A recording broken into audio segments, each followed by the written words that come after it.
The New Norm is brought to you by Winning at Home. I'm Steve Norman. Welcome to The New Norm.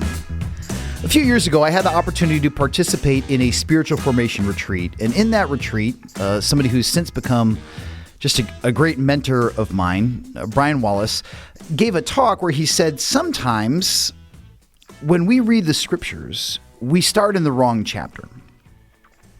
He goes, for many of us, we've heard an overview of the gospel that basically exists in 4 chapters. The first chapter is creation. The second one is the fall. The third one is redemption. And then the final one is restoration. But if you grew up in an evangelical subculture like I did, you recognize that creation happened. But for many of us, we like to think that our personal stories don't start with the Genesis 1 part of creation. They start in the Genesis 3 part of the fall. And Brian in his talk does a great job of saying, like, when I read the story, I find myself in Genesis 3, but I don't necessarily see myself in Genesis chapter 1. And when I read Genesis 3, I was like, well, I'm a broken person who breaks things. Like, that's just who I am. That's how I'm wired. That's my identity. But when we start in Genesis chapter 3, the verse that says, hey, Adam and Eve didn't trust God. They screwed up. So God banished them from the garden. And that was pretty much the beginning of the end. If we start there, we kind of have this very broken, fractured vision of ourselves. And when we start there, we miss out on an opportunity to appreciate the beauty and the wonder and the confidence that God has in who He has created us to be. If we're not careful, we'll miss out on these really beautiful parts in Genesis chapter 1, especially Genesis chapter 1, verse 31, that says, God saw all that He had created, and it was very good.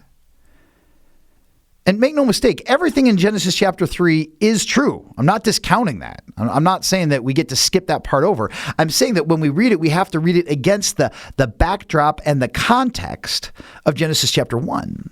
And when you look at your own story, yes, our lives have been marred by our own poor choices and our brokenness. But it doesn't discount the fact that when God created us at the very beginning of our stories, God said the same thing about us that He did about His creation, which was, when I made you, I made something that was very good.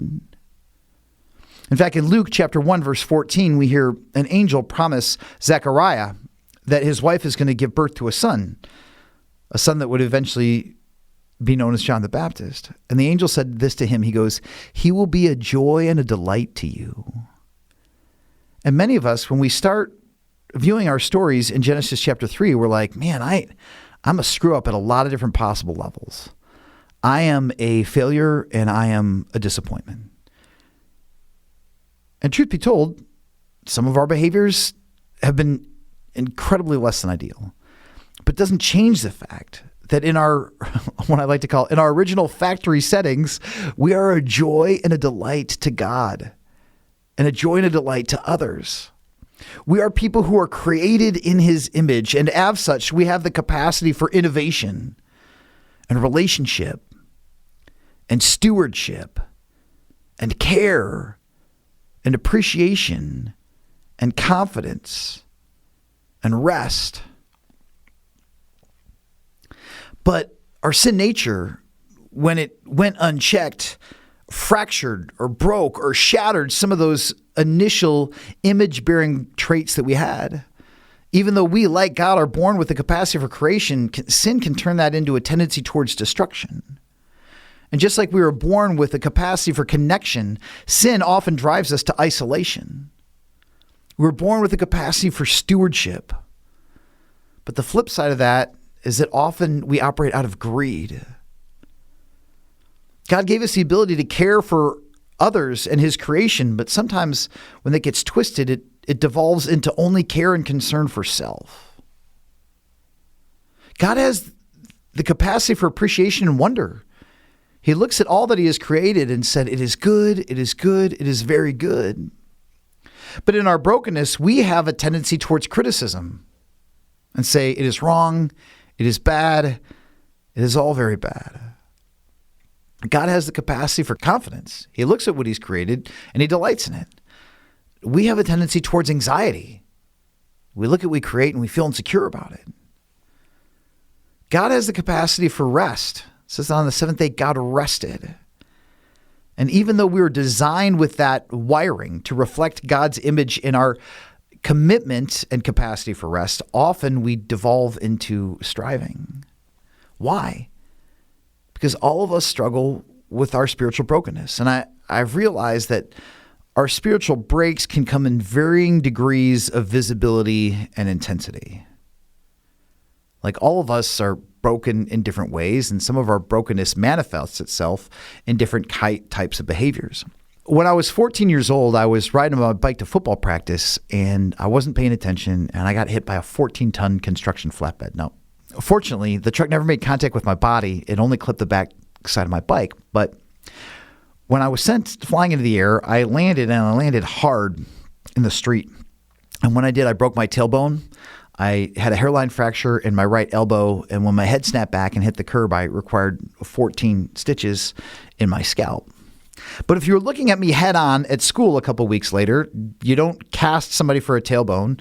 And because the fracture in my elbow was so small, there was no outside signs that needed repair either. And eventually my hair grew over my scar, and you couldn't see that I had been wounded, that my body had suffered harm in that incident.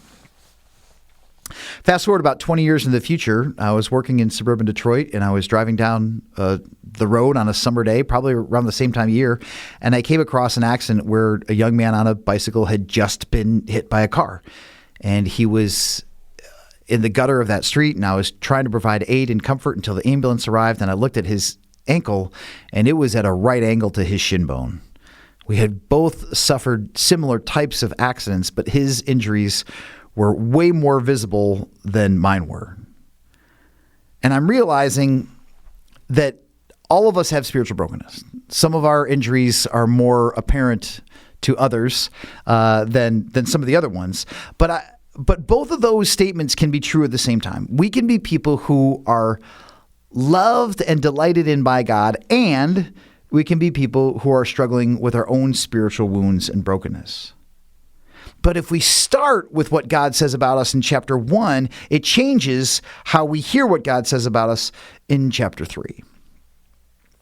If we start in 1, it reminds us that because God cares about us deeply, he wants to restore us, not to shame us, not to be punitive in his dealings with us, but to be restorative. I recently read a great book by Chuck DeGroat, and he highlights Genesis chapter 3, where it talks about how Adam and Eve made coverings for themselves. They're looking to mask their shame and their brokenness. But it says this, that God created garments for them. And those garments didn't just cover shame, but they offered a legitimate measure of physical protection. And Chuck quotes another author who said that in that moment where Adam and Eve had failed God most deeply, God chooses to become their seamstress. Now, I grew up in a home where my mother and my sisters, and even on occasion I, would make garments. We would either buy a pattern for making an outfit, or we would create one and learn how to sew clothes. And whenever I saw my mom or my sisters, I was never kind enough to create garments for anybody else. I only made a couple of things for myself. But when you saw somebody create a garment for somebody else, that is a labor of love. That is an expression of kindness. It is nice to buy somebody a shirt. It is a labor of love to create one for them from scratch based on their unique measurements and tailor it for them. And I love that image because it reminds us that God doesn't just tolerate us in our brokenness. God cherishes us in spite of our brokenness. And again, God does not skip over or bypass, work around, or skate through our wrongdoing. God addresses it directly. God calls us to account for the things that we've done. God asks us some hard questions about how we got to the space that we did when we made those choices. But God doesn't lead us to just kind of twist in the wind with our offenses. God looks to actively restore us and redeem us and refresh us. So that very beginning of the story, that Genesis 1 talks about the world as God created it to be. And then when we get to Revelation chapter 22, we read about how the earth will be again. And it says there's this beautiful image of a tree and leaves again. It says, on each side of the river coming out of the holy city stood a tree of life, and the leaves are for the healing of the nations. So leaves get reclaimed. Leaves in Genesis 3 are a mask, but leaves in Revelation 22 are a salve. They're a balm.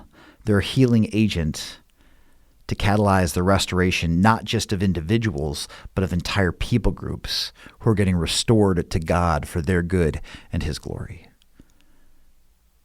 So if you feel yourself kind of drifting in your spiritual journey, if you find yourself kind of in the vortex of shame these days, consider zooming out and reframing, revisiting, reclarifying where you are in the story. And if you find yourself starting in Genesis chapter 3, where you're broken and wrong and failing, just skip back 2 chapters and be reminded that what God says about you and how he created you and how he designed you and how he wired you is very good. And that you are here, not just for God's joy and delight, but to bring joy and delight into the lives of others as well. The New Norm is produced and distributed by Winning at Home. Winning at Home is a faith-based nonprofit committed to making individuals, couples, families, and businesses stronger through counseling and coaching. For more information, visit winningathome.com. I'm your host, Steve Norman. Thanks for listening.